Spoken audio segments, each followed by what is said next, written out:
ungahambi nathi kuyakwaziwa njani ukuba ukholisekile ndimna kubantu? Kanti ke xa ukho phakathi kwethu siyakutsho sahluke kulo lonke uluntu. Undikhoyo wathi ndiza kwenza kanye ngokwesicelo sakho. Hayi God, siyabulela sisi. Sicela kuqala umfundisi ncane sithandaze. Babe egameni likaYesu waseNazaretha, Thixo wethu onamandla. NguJehova ophilayo, Inkosi yamakhosi, ukhona kungekho nto. Thixo wethu onamandla, izwi lakho linamandla lihlaba lahlule. Thixo wethu olungile, liwisimithe emikhulu yemisedare. Nali Nkosi izwi lakho, nali Jehova ophilayo. Thixo wethu uthetha ke Nkosi nempilo zethu ngezwi lakho. Nyakamisa Nkosi nakumhlaba omile ngelizwi lakho. Siyathandaza Nkosi egameni likaYesu waseNazaretha. Kaloku wena utheni njengemvula liyanyakamisa. Nazi impilo zethu Nkosi zidinga ukunyakanyiswa lizwi lakho. Thixo wethu onamandla, thembeka mdali. Thembeka Nkosi yamakhosi, thembeka somandla. Egameni likaJesu siyabonga ke ngalo. Sikunika usuku lonke, siyakwethemba. Siyakwazi Nkosi ukuthi Thixo lingqinelayo izwi lakhe, siyakholwa egameni likaJesu waseNazaretha. Amen. Siyabulela kakhulu tata. Manigqibezele ke ngelithi ndingutolo ngoba uLuphuwana ungamlibala. Ngudlanga amandla. Apho esifunda khona uthi Moses kule Bhayibhile yanosisi ukuba Nkosi awuhambi nathi sukusindulula sihambe kule ndawo kuba abantu abayokuyazi ukuba ngabana usibabale mna naba bantu ndihamba nabo. Ukuba Nkosi wena uhamba nathi siyokohluka kubo bonke abantu balomhlaba. Ithi ke ngoku waphendula uYehova wathi ngiyokwenza ngokwesicelo sakho. Cela namhlanje senzeni lo mthandazo othi Nkosi hamba kanye nathi ukuze sohluke kubantu balomhlaba. Ngoba yona nto yokwenza sohluke kubantu balomhlaba ukuhamba naye. Usaqala bhuti le journey uyiqalayo ungavumeli ukuhamba wedwa kodwa hamba kanye naye. Ithi iBhayibhile apha kule ndawo siyifundayo uThixo ugqibothetha noMoses. Uthi uThixo ngelizwi lakhe, Moses uzongena eKhanana naba bantu. Ndiyothumela isithunywa, andiyi kungena ngokwami, andiyi kuhamba nani kuba nina senenze okubi kakhulu. Uthi Moses ndiyayiva lento uyitshoyo kodwa ke ukuba wena uhambi nathi sukusivumela uba sihambe kule ndawo. Ngelo xesha uThixo ubathembisa ngeKhanana, ilizwe elibaleka ubusi namanzi nobisi. Ithi ke ngole iBhayibhile befundwa apha xa ixela ithi lilizwe lendyebo. Uthi ke ngoThixo ndiyokunifaka khona, ndithumela ingelosi yami ndinguThixo. Uthi Moses nalapho Nkosi siyacela ukuba wena ukho sukusindulula sihambe. Uthi ukuthi noba sizongena ezweni lobutyebi, noba sizongena kwindawo yonke into ikhona, kodwa kuba ngabana Nkosi awukho eKhanani sukusindulula sihambe. Ngexesha tshoyo uMoses uthetha lamazwi ekwintaba yeSinayi, behlele entabeni yeSinayi kungekho zindlu, kukhona nje intente kuphela, nentente ehlele khona uMoses, ehlele khona uYehova encokola nowa. Uthi uMoses kungcono sihlale kule ndawo apha entabeni lapho khona sinethwa khona, lapho khona sihlupheka khona, kunoba siye eKhanana. Kanti eKhanana sizofika ukhona, ufika ungekho, noba indebe ingaba khona, noba into yonke ingaba khona, kodwa kuba ngabana Nkosi awukho wena, kungcono sihlala apha entlango, kungcono sihlale kule ndawo uba ukhona apha entlango, masihlale siqale kule ndawo ngiva ngathi ngizoshumayela namhlanje ngoba abantwana bakwa-Israyeli baphuma eyiphutha bekhutshwa nguThixo. uThixo ethethe noMoses esentabeni yeHorebhi kusitsho ithole lingade liphele. Lithi iBhayibhile watyeka uMoses njengoba wayesolusa nje uba seletyeka wasondela kwelitholo. Xa esondela kwelitholo kwathetha ilizwi laMoses, khulula iimbadada zakho ezinyaweni ngoba le ndawo esime kuyo ingcwele. Lithi iBhayibhile waqubutha uMoses waqulula wathi uThixo ndiva ukukhala kwabantwana bam abaseyiphutha nehlile ukuzobahlangula. Lithi iBhayibhile wabe selesithi hamba iyakhona. Wathi uMoses ndiyothi ndithulwe ngubani? Wathi ndinguye undithumile. Wathi kodwa akubonakalanga Thixo ngoba ndifuna ukuya phayana uJehova engabonakalanga. Wathi yintoni lisesandleni sakho? Wathi yena intonga othi ayiphose phansi wayiphosa phansi yaqale yahamba yathuma ibenyoka wabaleka uMoses. Wathi wayibamba yajika yaba intonga. Wathi wahamba mfana wahamba uMoses wafika wenza imangaliso. Amanzi ababomvu wavela amasele wavela ingcungcu wavela zonke izinto. Wathi ufara bahamba abantu abayindawo. Wathi uMoses ukuthi ubakhulule ukuze bayokhonza uThixo. Wathi ufara newuvumyelelo wathi abayindawo wabuyenzeka uSathana ababapha abantu lobiluso lifile. Wathi uMoses ukuba ngabana unjalo kodwa usomadluthilo. Wathi bazokhululwa ubaselethilo uthilo akajike bazokhululwa baphenike abantu. Moses uthe sizolandwa sihlelele lapha hlalana komsuswana. Wathi uthilo ubaselethilo sizokhululwa. iBhayibhile ithi That was in 9. Kwase kwasuka chapter 12. Wathi axhelani imvu niqabe emagazini ngoba khona into ezokwenzeka. Zayibetha lonke ilizwe laseYiphutha kuyosinda abanegazi. Adoke uba selefika ngapha ezobetha ngesibetho wayebona igazi afika dlule. Basinda abantu nisinde ngantoni igazi? Akukho nto siyenzilela igazi. Ithi iBhayibhile baphume eYiphutha bahamba bathe besahamba enhlango. Lithi iBhayibhile wavala ulwandle olubomvu. Ilizwi lithethile lithe madoda hambani ngapha. Bakhala bathi siyayazi khona indlela emfitshane, indlela ephuma ngamaFilisti. Wathi anihambi ngayo kodwa hambani ngaleni inde. Noba inde noba inehlupho noba inde nje kodwa nizohamba kanye nani. Lithi iBhayibhile bahamba. Wathi emini ukhona umqulu welifu abalidayo ebusuku uba ngumqulu womlilo uhamba kanye nabo. Noba indlela bengayazi kodwa khona lento balidayo lena umqulu welifu nomqulu womlilo uhamba kanye nabo. Niyaphi? Siyekanala nake nayibona ikhalana asange siyibone kodwa khona lento lena ezikhokheleyo akahlabelelayo nanyaphe nomsindisi. Yasaba ukuba thethwa balimuzwe eseduze enibambe ngesandla. Ukhona lona olikhokheleyo aliyazi indlela kodwa yena uyayazi indlela. Aliyazi indlela kodwa yena uyayazi indlela.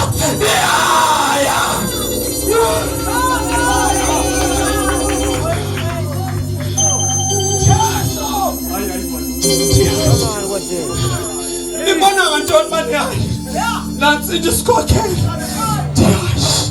Ulwandle olubomvu lufanile.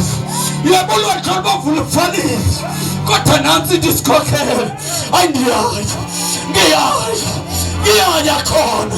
Amehlo athwala inyembezi kodwa ndiyaya khona. Ndiyaya khona. As long as isihamba nami lena ndiyaya khona. Noba niyahluthwa noba nithelelwa ndiyaya khona. Noba niyahlukunyezwa ndiyaya. Kukhona lento lena iyanikhokhela. Nikhokhelwa yiyo. Noba niyapha emfuleni wesithuthi sokufa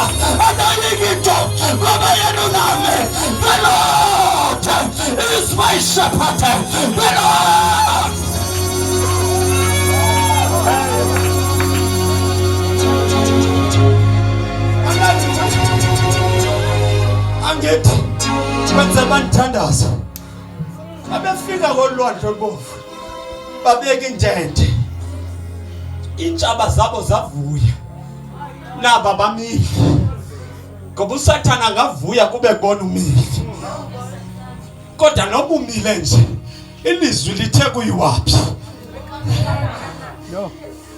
noma ulwandle olubovu luvalile kodwa ilizwi lithe kuyiwaphi ilizwi lakhe linamandla liyaphila liyahlaba liyohlula udala ngalo uthi kuyiwe Khanani lisivalele Moses ulwandle olubovu nentshaba zethu ziyasileqa ngapha into bakungekho mangcoba na eyiphutha wathi misani bona usindiso enizolenzela lona namhlanje ngoba lama yiphutha niwabonayo anisayikuphinda niwabone naphakade yasuka lathi bebakhokhela yafela emva kwabo yaba ngemva lento lathi bekade bakhokhela iniphutha imsoyisa nathi lathi belikhokhela njena yathi khona into ebonakalayo wathola lento mayiya ngemva ngoba imfazwe nzima nathi ngemuva aniyibone lento ngoba ningayibone ifele ngasemuva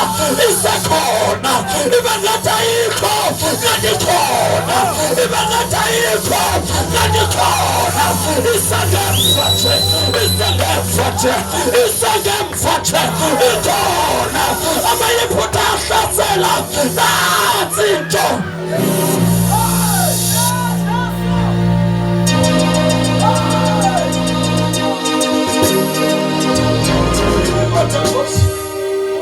angafuna ukuzikhulula ngisafuna ukuzibamba ngoba ndiyayiva ikhona lento izokwenzeka abanamhlanje mamela ke ngoku lento ingaphambili ifuna intonga kodwa le ingemva ifuna lenqadi ngoba lento ingemva ihamba ngenqwelo zokulwa nenqwelo zomlilo khona into eyenzeka yapha ngemva kodwa leni lapha ngaphambili imile nje imani phohla nje kodwa inamsebenzi ngoba uSathane ukabhodle nje kungekho nto azoyenza uyaqhuma njengokonyama ukhangela ubana ngamqondayo kodwa 2000 years ago wafa wahluleka ayikho into azoyenza afela amayiphutha abahlasela kwathi ukuthi noma babalandela i-distance ayivaleki kanti kwenza njani kukhona lento efanileyo ikhona lento efanileyo lomkhosi ongaka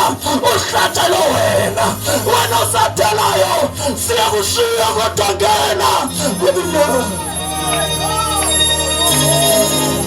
iBhayibheli wayiphakamisa into lavuleka ulwandle babo nango ke ngonama yiphutha ayangena afela phakathi wafika uMiriam wahlabelela ngaphesheya ihashe nenkweli yayo baliphonsa ulwandle angazi wena usamileyo kwelandle libomvu uzohlabelela nini ngoba abantu abaweleyo bathi ihashe nenkweli yayo baliphonsa ulwandle kukhona abantu abalapha abanendumiso ukuba ngabana ku-2021 besikasalingwa kodwa ihashe nenkweli yayo waliphonsa ulwandle naku-2020 silingiwe kodwa ihashe nenkweli yayo waliphonsa ulwandle naku-2015 besilingiwe kodwa ihashe nenkweli yayo waliphonsa ulwandle sibheke kahle njengoba silapha nje sikazadlula lodlele libovu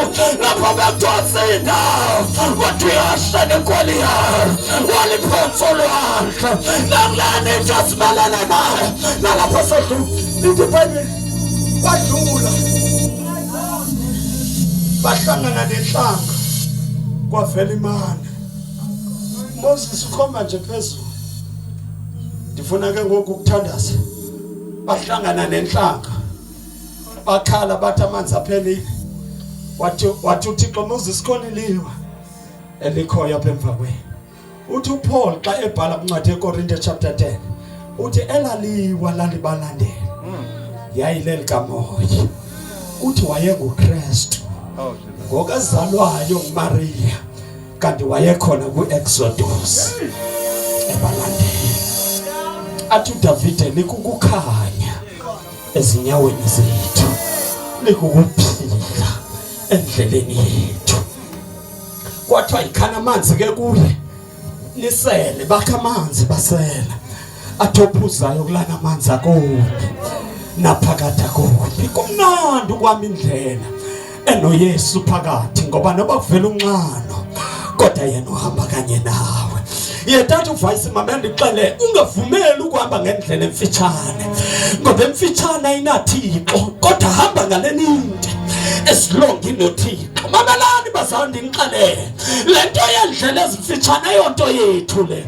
Thina singabantu bendlela ezinde kodwa noba zinde sinoThixo, labadlula enhlako kodwa sihamba naye. Yena ovela velisa amanzi enhlako, sikha amanzi sisele lapho ngekho bantu. Kodwa masifike ku chapter number 33, uthi basele fika ku 33 lithi iBhayibhile lapho bayakhala. Uthi uMoses kubekwe intente, wonke umuntu unentente yakhe, ithani wonke umuntu unentente yakhe. Njengoba behamba endleleni wonke umuntu wamisa yakhe, wayimisa uMoses neyakhe, kanti kulena yakhe intente sekukhona naye wehlile, naye usele khona. Ngipheni isitulo ngizoshuma, ngipheni isitulo njani kwathi ungathophi, abantu bathophile mos nama ngikhophe ke. Lithi ngeBhayibhile njengoba bemisa intente zabo noMoses wayimisa yakhe, uthi abasala imisile wahlala phansi wabheka wena uyaofa esesulwini, ngoba yayinegama layo okuthiwa intente yokuhlangana.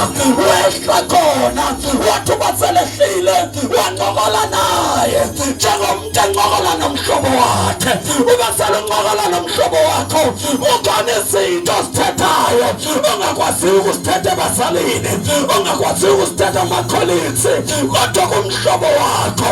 Mhlobo wami uyahluleka, hamba kade nami.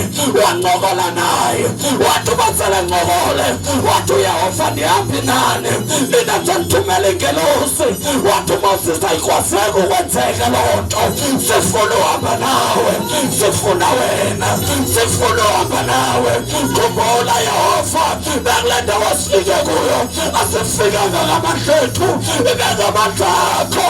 Sizofika kanjani eKhanani? Silapha nje kungamandla wakho. Wahlabelela, wahlabelela Ebeneza, usiholile wathi kwaba lapha, wathi sidlula sithwane esinzima, kodwa njalo siyanqoba. Wenza kanjani? Bendihamba naye, ulokwe nami, ulokwe nami, ulokwe nami, ulokwe nami, nasabunzimeni ulokwe nami, akanise.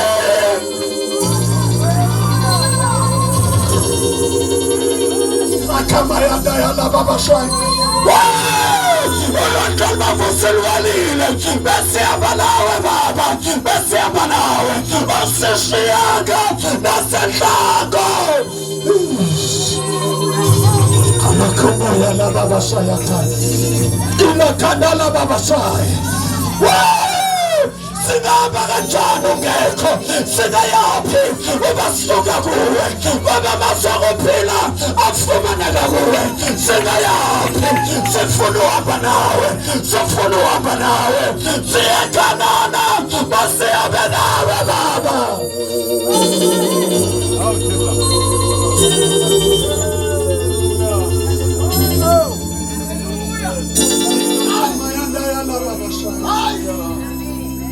Osakamayanda yana baba shashi.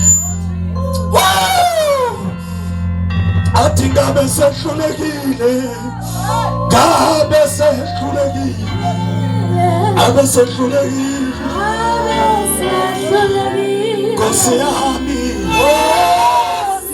Jehova uthi masihambe sodwa, uthi masihambe noGabriel, asikwazi ukuhamba naye. Noma ekhaya lasikwazi uhamba naye, kodwa baba sifuna uhamba nawe, sifuna uhamba nawe. Athi uDavide akalala kofeni kumgcini kaIsrayeli, yena uyadilondoloza nasebunzimeni, athi uyabathwala bakhe abahole nasendleleni. Ngifuna uhamba nawe. Lona wafela kuShadraka noMeshaki lapha Nikho fela wayindoda ese. Ngifuna uhamba nawe.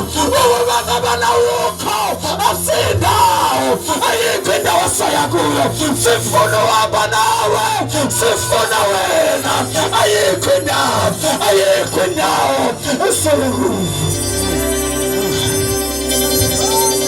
ebona futhi phambi kwabantu bami ngifuna nibe nexesha loba nivala eminyango nithi kodwa ndisamvala Thixo. Angikwazi ukuhamba ngaphandle kwakhe. Ngifuna uhamba naye. Lona wathwala uTata. Ngifuna uhamba naye. Angifuni omnye uThixo. Ngifuna uhamba naye. Khona into engasayivika kuyo. Akekho umdala wensuku empilweni yami. Kodwa ngifuna uhamba naye. Uzomfundisa umphiyozo sithanda. Ngifuna uhamba naye. Ukuba ngabana akekho. Ayikho enye indawo engizoya kuyo. Ngifuna yena. Ukuba Jehova uhambe kanye nami. Ndingayaphi ukuba uhambe kanye nami. Ngifuna uhamba nawe. Ngifuna wena. Hallelujah. Umasithandaza. Oh hallelujah. Emva kwemini njena tumshumayele kule ndawo ungahambi naye. Baninzi abantu abahambileyo kanti uYehova akekho empilweni yabo. UThomosisi inkosi ungasindululi kule ntaba. Uba wena kanti awuzuhamba nathi. Ngoba ingxaki inye sikubonile izolo. Uvula ulwandle olubomvu. Indlela lena siyazi bakusasa sodibana nantoni. Ngenzeka basiphinde sidibane nenye into ezodinga wena. But iyo lento fanele kasinyakaza kule ntaba. Sinyakaze kanye nawe. Athi ukuhlabelelwa sekhaya mandiyapha. Nomsindisi ngesaba ukuba ngedwa. Athi makimuswe seduze. Ethi bapha ngesandla sakhe. Khona yona nto nokuyidinga empilweni. Akunika imali. Khona yona nto nokuyidinga empilweni. Akusize isihlobo. Kodwa ubukhona bakhe phezu kwempilo yakho. Eyona nto inamandla kukuhamba naye. Athi ahlabelelayo ngizohamba naye. Solo namhlana phakade. Athi omunye tata konke kodwa ungishiyela uJesu. Ukuphila kwami yena lapha nginaye. Lapha empini ngizogoba konke. Ngoba ngaye siyagoba konke. Kaloku kuye siyaphila. Kaloku kuye sinakamva. Kaloku kuye sisuka emandleni siya emandleni.